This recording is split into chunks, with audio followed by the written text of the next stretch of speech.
Virtualization nowadays is not just part of our daily lives but also one of the most important things that has been developed as far as computer world is concerned. Hello everyone, this is Jeffrey Antonico Diaz and you're watching the significance of old school technology. What is virtualization? Virtualization started as a means of server consolidation, but information technology needs are evolving as data centers are becoming service providers. An isolated hypervisor cannot provide the speed and time to market required to deploy complete application stack. To realize the full benefits of virtualization, organizations must look beyond simple consolidation and choose application-driven virtualization solutions that are integrated with applications and infrastructure. In this activity, we are about to use Oracle VM VirtualBox in Microsoft Windows 7 Ultimate 32-bit operating system. So do you have any idea about Oracle VM VirtualBox? VirtualBox is a cross-platform virtualization application that installs on your existing Intel or AMD-based computers,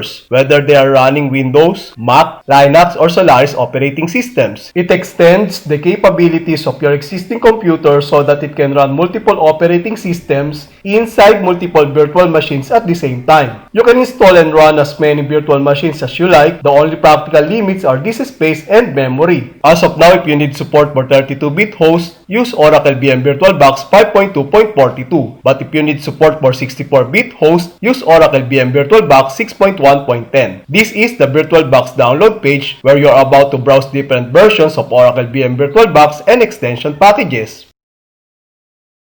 Let's try to install the latest version of Oracle VM VirtualBox in my computer. As you can see, the application is not compatible in 32-bit operating system. Okay, so let's use the appropriate version of VirtualBox. If security warning appears, simply click Run button. The setup wizard will install Oracle VM VirtualBox 5.2.42 on your computer. In custom setup, select the way you want features to be installed and then click Next button. This portion will reset your network connection and temporarily disconnect you from the network. To proceed with the installation, click Yes button. To begin custom installation, click Install button. Please wait while Setup Wizard install Oracle VM VirtualBox 5.2.42. This may take several minutes.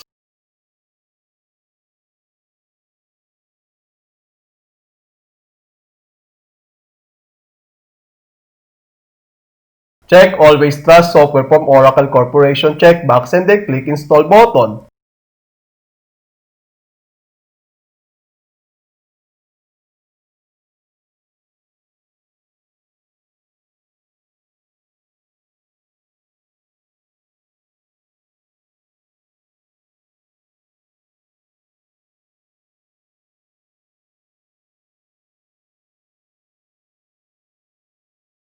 Click the Finish button to exit the Setup Wizard.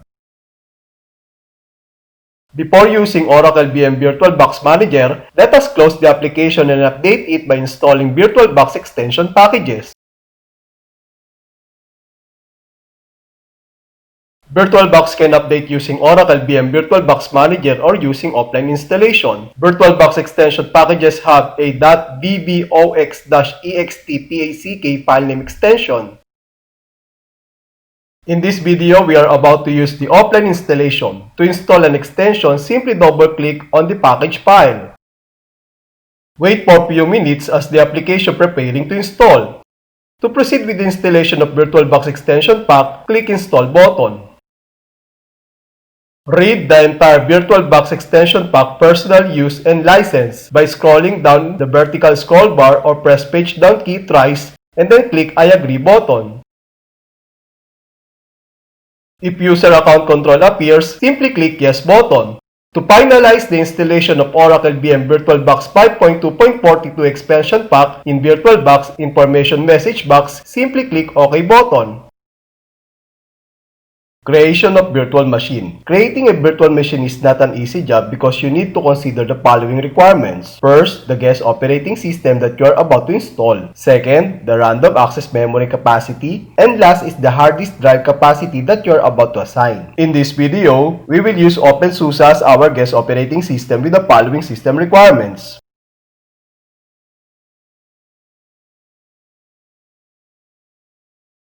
To start creating a virtual machine, click Machine menu and then click New button. You can also use keyboard function Ctrl+N. As I've said earlier, the name and operating system that we are about to use is openSUSE 12.1. The recommended memory size is 1024 megabytes. We will use 1536 megabytes as our assigned memory and then press Enter key. Select Create a Virtual Hard Disk Now and then click Create button. Let us use the default hard disk file type of OracleVMVirtualbox and then click Next button. In storage on physical hard disk, we have two options to choose, the dynamically allocated option and fixed size option. In dynamically allocated option, a hard disk file will only use space on your physical hard disk as it fills up, although it will not shrink again automatically when space on it is freed. While in fixed size option, a hard disk file may take longer to create on some systems but it often faster to use. In file location and size, we use the default hard disk size designed for guest operating system that we use for this video. Installation of guest operating system. Let's start installing guest operating system. Let us run openSUSE 12.1 by clicking Machine menu, Start submenu, and then select Normal Start. openSUSE 12.1 image file installer is mounted in Virtual CD Drive E:. To start the procedure, press Enter key.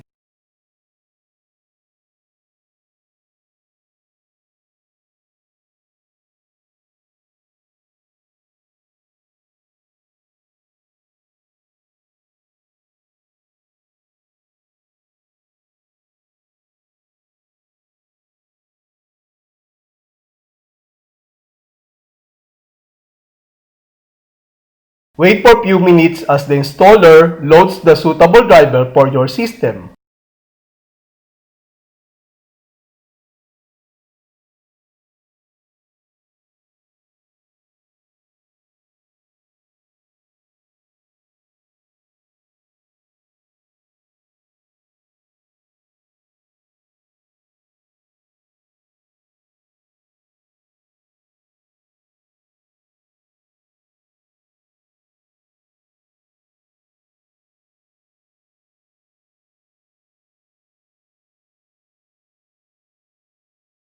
Read the entire license agreement by pressing page down key 4 times and then click Next button.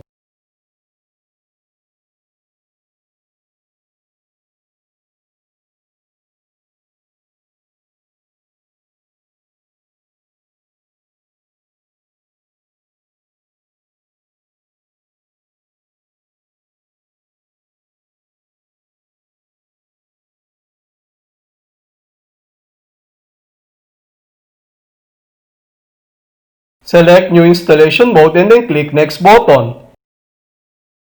Let us use the Power Up keyboard function by pressing Ctrl+Home. Use right arrow key to go to View menu.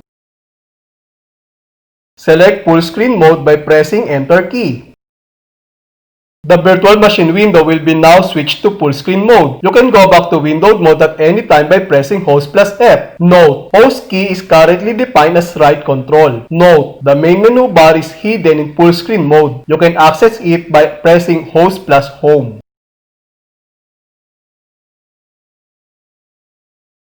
In clock and time zone, change the region and time zone where your country and place is located.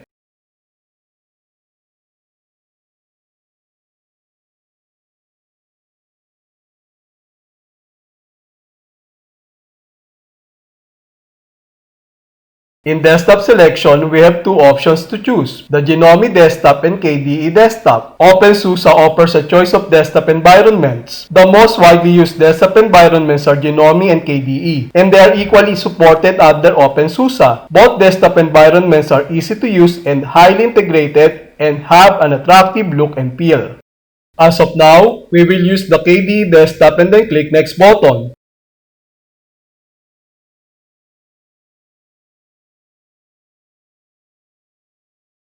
In preparing hard disk, select the first option by pressing Alt+1 and then click Next button.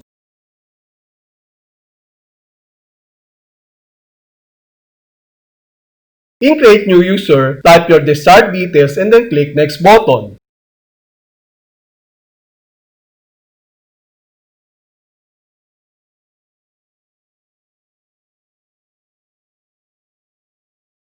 As your online mentor, don't forget this simple advice. Always observe a strong password. Our assigned password is capital P, commercial @ small s, $, small w, 0, small r, small d.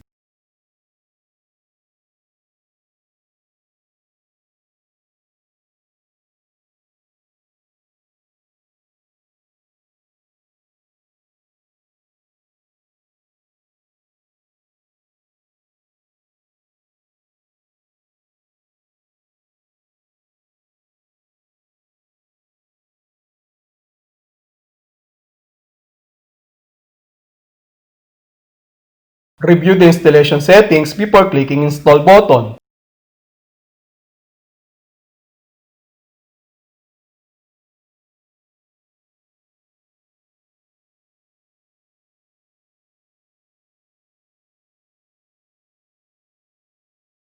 All information required for the base installation is now complete. To proceed with the installation, simply click Install button.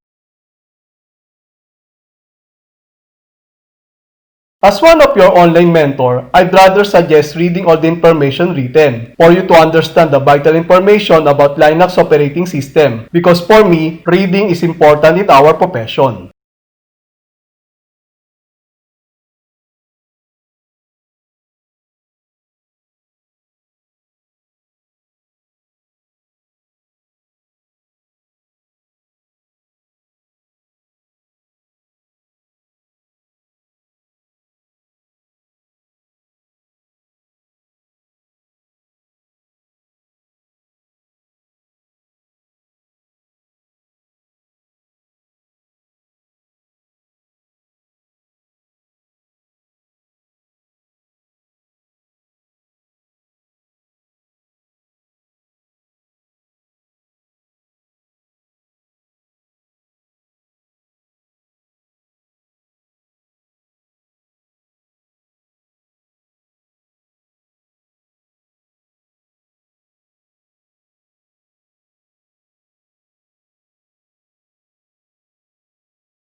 Type JADIAZ as our assigned username and capital P commercial @ $,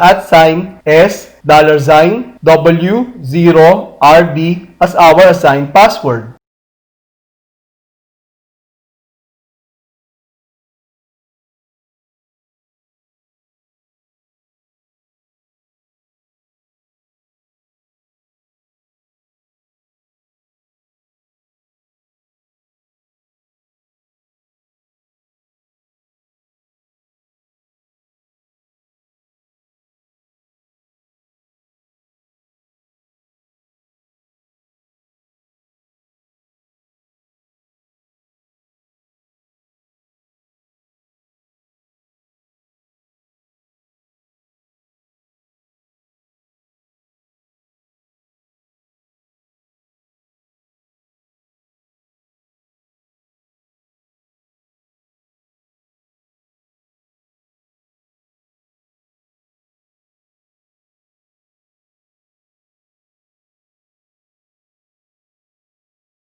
As of now, the latest version of openSUSE is Leaf 15.2 that was released last July 2, 2020. And as keyboard guru, I'm pretty sure that those videos are very useful and effective. That's all for now. Thank you very much for watching. Keep safe and see you guys in my next video. Those who are interested, don't forget to subscribe.